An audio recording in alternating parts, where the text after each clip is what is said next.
Assalamualaikum warahmatullahi wabarakatuh. Shalom Om Swastiastu, Namo Buddhaya, salam kebajikan. Selamat pagi teman-teman semua. Kembali lagi kita di podcast BGK Seru, siaran edukatif ringan dan unik. Kali ini kita sudah masuk ke episode keempat dari BGK Seru, yaitu dengan tema Muda Cuma Sekali. Nah, di samping saya mungkin sudah terlihat nih kakak yang cantik jelita ini dengan Kak Vera. Mungkin bisa perkenalan diri Kak? Oke, halo, assalamualaikum warahmatullahi wabarakatuh. Selamat pagi teman-teman semua. Kenalin, aku Vera Permatasari, biasa dipanggil Vera. Aku mahasiswa D3 Teknik Listrik di Politeknik Negeri Sriwijaya. Dan sekarang lagi berada di Poltekkes, diundang sama teman-teman BGK ya. Iya Kak. Untuk ditanya-tanya perihal masa muda cuman sekali. Ya. Nah, teman-teman semua, Kak Vera ini merupakan pemuda yang mempunyai banyak sekali prestasi nih. Mungkin teman-teman bisa simak nih ya prestasinya. Yang pertama itu juara public speaker, terus ada juara 1 solo pop dan juara 1 keroncong, dan merupakan kepemudaan terbaik Duta Pemuda Daerah Provinsi Sumatera Selatan. Keren banget kan teman-teman. Terus merupakan CEO dari WO Barasa Project. Bener ya Kak? Mungkin ada prestasi-prestasi lain Kak yang belum disebutin dari Rere tadi, mungkin bisa Kakak sebutin di teman-teman. Kalau untuk sebenarnya bidangnya itu hampir sama aja sih kalau di prestasi lain, kayak misalnya solo pop di Porseni Nasional kemarin juga, terus ada Honda Got Talent dan lain sebagainya sih. Sebenarnya bidangnya hampir-hampir sama di kepemudaan dan juga di bidang seni. Berarti kakak ini bisa nyanyi banget nih Kak ya. Kayaknya bisa nih nyanyi nanti. Wow, ini bisa banget ya. Nah Kak, ini kan tema kita nih muda cuma sekali nih. Boleh tahu umur kakak sekarang berapa? Sekarang aku 20 tahun. Oke, masih muda nih berarti ya. Masih, Nah, bagaimana sih Kak kakak memanfaatkan umur kakak nih yang masih muda untuk mengukir-mengukir prestasi yang sudah kakak dapatin maupun sedang kakak jalanin kayak gitu? Oke, dalam proses aku maksudnya mencari jati diri di masa muda ini, aku kayaknya yang pertama itu aku suka belajar hal baru, gitu. Jadi aku nggak bosan buat belajar hal baru sih, Ri. Terus selagi masih muda, apapun hal-hal di luar zona nyaman aku cobain semua. Kayak misalnya awalnya sih aku nggak pernah kepikiran ya mau ke seni nyanyi gitu ya. Kemarin-kemarin tuh aku mainnya musik. Sebenarnya aku main keyboard dan gitar, tapi lama-kelamaan ya kenapa nggak coba hal baru, ternyata masuk nih di aku, dan alhamdulillah prestasinya malah di bidang vokal, bukannya malah di bidang yang emang aku udah biasa atau zona nyaman aku. Oke, berarti keren banget nih Kak. Berarti teman-teman jangan takut untuk nyoba hal yang baru. Betul. Oke. Nah, terus mungkin Kak dari prestasi-prestasi kakak itu kan mungkin ada momen nih yang paling berharga yang bisa gerakin hati kakak untuk prestasi-prestasi selanjutnya? Kalau aku sih selalu punya tujuan harus meningkat. Salah satunya misalnya aku ikutnya awalnya itu di daerah, di kota. Terus kayaknya aku pengen coba hal barunya tuh kayak gimana aku bisa ikut tingkat provinsi juga. Terus setelah itu aku pengen ikut tingkat nasional juga, sampai akhirnya kemarin aku public speakernya itu di internasional gitu. Keren banget ya Kak ya. Ini Kak, ngomong-ngomong tentang prestasi kakak nih. Saya dengar kakak ini dari jadi CEO dari WO Barasa Project. Ya. Itu keren banget nih, udah 20 tahun udah bisa mendirikan, mungkin bisa ngasih lowongan kerja buat teman-teman sekalian dari Barasa Project. Nah, namanya nih unik sekali Kak. Dari Barasa Project. Itu ada makna sendiri atau gimana Kak? Wah, ide siapa ya? Sebenarnya ada sih sebenarnya. Barasa itu ada singkatan-singkatan nama pendirinya. Sebenarnya itu bukan aku sendiri, itu aku dan rekanku yang bikin. Berdua. Jadi itu ya namanya Bagas, Vera. Saya ada satu lagi nama orang yang mungkin dia belum pengen dipublish namanya. Jadi kita sebenarnya bertiga bikinnya.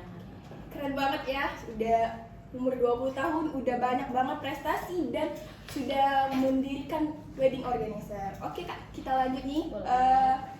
Pertanyaan selanjutnya itu gimana sih kakak menghargai dan memanfaatkan masa muda kakak? Gimana kan kalau kita tuh masa muda tuh kayak banyak banget nih godaan mau nyoba hal ini, tapi kayaknya nanti aja deh, umur masih panjang, nanti bisa kawan-kawan kayak gitu.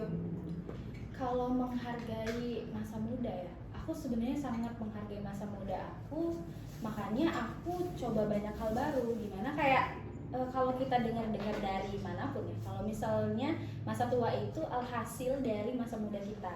Jadi cara aku menghargai diri aku di masa muda ini agar masa tua aku jadi lebih baik, ya aku banyak ikut dan memanfaatkan waktuku di masa muda ini ikut hal-hal yang di positive way gitu. Gitu kalau aku menghargainya ya. Berarti ada juga nih teman-teman mungkin kayak tiba-tiba males atau tiba-tiba nanti kayak gitu, mungkin lagi nyaga kesehatan mentalnya kayak gimana ya Kak? Ngomong-ngomong kesehatan mental Kak, mungkin ada cara nih Kakak menjaga kesehatan mental Kakak untuk tetap stabil gitu di masa muda, biar emosionalnya tuh kayak stabil aja untuk memanfaatkan waktunya gitu. Oke, menurut aku cara kita memanajemen waktu itu biar mental health kita tuh bisa tetap baik. Kita boleh sih sebenarnya ambis sama apapun, cuman kita harus kasih diri kita itu istirahat. Kalau aku istirahatnya itu dengan tidur. Sebenarnya sesimpel tidur sih. Cuman bedanya kalau kita di masa perkuliahan ini biasanya tidurnya itu jam 1, jam 2 malam ya. Kadang nggak tidur. Kadang nggak tidur karena tugas. Tapi untuk kita menjaga kesehatan mental kita itu yang pertama kita harus tidur yang cukup, dan juga kita juga harus memikirkan hal-hal yang baik sebenarnya. Overthinking dan lain sebagainya itu sebenarnya harus dijauh-jauhkan saja. Kita nggak perlu mikirin hal-hal yang negatif sih di dalam diri kita. Kayak kita lihatnya ke depan itu bagaimana diri kita itu terlihat lebih baik dibanding kita mikirin omongan orang lain. Jadi lebih baik kita mendengarkan isi kepala kita sendiri dibanding omongan orang lain. Karena yang mempengaruhi biasanya ya omongan orang lain dibanding diri kita sendiri. Berarti nggak usah dengerin standar orang lain ya Kak. Benar. Kita lanjut nih, mungkin menurut Kakak nih, kan kita sudah ada di masa teknologi itu udah maju banget kayak gitu kan, dan di generasi muda sekarang kita udah berdampingan dengan teknologi. Nah, bagaimana sih Kak dampak teknologi terus media sosial Kak untuk terhadap pengalaman masa muda Kakak? Kalau menurut aku memaknai sosial media itu sangat positif sih. Beda mungkin ada beberapa orang yang memaknai sosial media itu malah berdampak negatif sama diri kita, karena sosial media itu kan dia ada pokoknya apa yang kita cari itulah yang muncul ya. Misalnya kalau misalnya kita biasa cari di TikTok hal-hal yang positif, pasti di FYP-nya munculnya yang positif-positif kan. Nah, kayaknya aku memaknai sosial media itu positif karena banyak hal yang bisa kita pelajari dari sosial media, terutama itu di TikTok, YouTube. Di YouTube kan ada banyak, kayak misalnya yang kita lakuin sekarang. Itu kan di YouTube. Iya, inspire-nya kan pasti dari sosial media kan, kayak misalnya YouTube, Instagram dan lain sebagainya. Karena itu dilakuin sama kita sekarang. Berarti kalau menurut aku dampak sosial media buat anak-anak muda kayak kita tuh sebenarnya sangat baik sekali. Berarti pemanfaatan teknologi juga penting ya Kak untuk di masa muda ini ya. Betul. Oke. Terus ada pelajaran terbesar sih pelajaran terbesar nggak sih Kak yang Kakak pelajari dari kesalahan ataupun kegagalan kayak gitu? Mungkin ada prestasi yang mungkin belum bisa kayak gitu, belum bisa menggapainya ke sana kayak gitu. Sebelum aku mencapai beberapa prestasiku, gimana ya, normalnya manusia memang pernah pasti ngerasain kegagalan. Aku pernah bahkan tidak pernah juara di beberapa kompetisi yang waktunya berdekatan gitu. Sebenarnya kegagalan itu adalah sebuah proses penilaian diri buat diri kita sendiri. Dimana kalau misalnya kita gagal, kita harus cari tahu nih sebenarnya apa sih yang bikin kita gagal. Misalnya nih kalau aku kemarin contohnya lomba nyanyi. Lomba nyanyi itu ada beberapa penilaian, salah satunya pakaian gitu, cara kita menyampaikan lagu, terus cara kita berekspresi. Nah, biasanya aku tuh cari tahu kok bisa saya nggak juara, orang itu juara gitu. Ternyata yang kurang dari saya itu ternyata cara menyampaikan lagunya gitu. Jadi kegagalan itu merupakan proses pembelajaran aja sih. Makanya jadiin kegagalan itu pembelajaran, jangan dijadiin tempat buat bersedih dan lain sebagainya, karena yang bikin kita bangkit sebenarnya emang Dari kegagalan. kegagalan tuh ya. Betul. Oke, keren banget tuh teman-teman, bisa didengar nih. Mungkin ada teman-teman yang ngerasa gagal terus down mentalnya, bisa ngakuin tips dari kakak Vera tadi. Oke kak, kita ke pertanyaan terakhir nih ya kak.